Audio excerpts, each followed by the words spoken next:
ҳунарпешаи шоистаи ҷумҳурии Тоҷикистон, театр ва синемо Назирмат Мусоев шаби 15 майи 2021 дунёи фониро абадан падруд гуфт.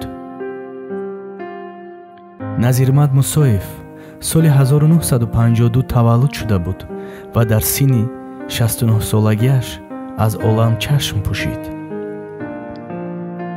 Назирмат Мусоев инчунин ситораи филмҳои тоҷик буд. филмҳое ки охирон нақш офарида буд инҳо буданд: филми Асир, филми Марди пуртоқат, филми Қасри ғам ва Гирдоби зиндагӣ. Назирмат Мусоев хело одами хоксор, зиндадил ва одами худодод буд. Рухат Шод буд, устоди азиз.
سلام، ناراحت نکردم.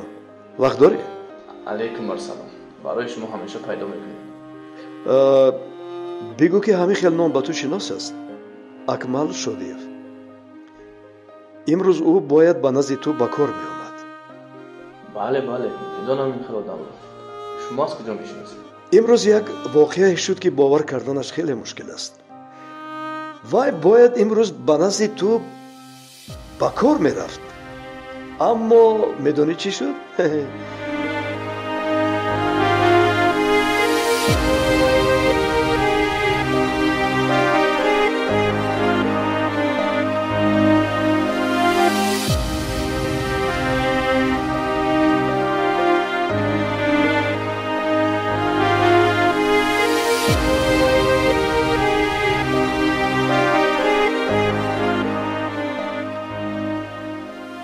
من شما را فهمیدم پدر. همش را حل میکنم. خاطر نشوید. خب. مالش پسر جان.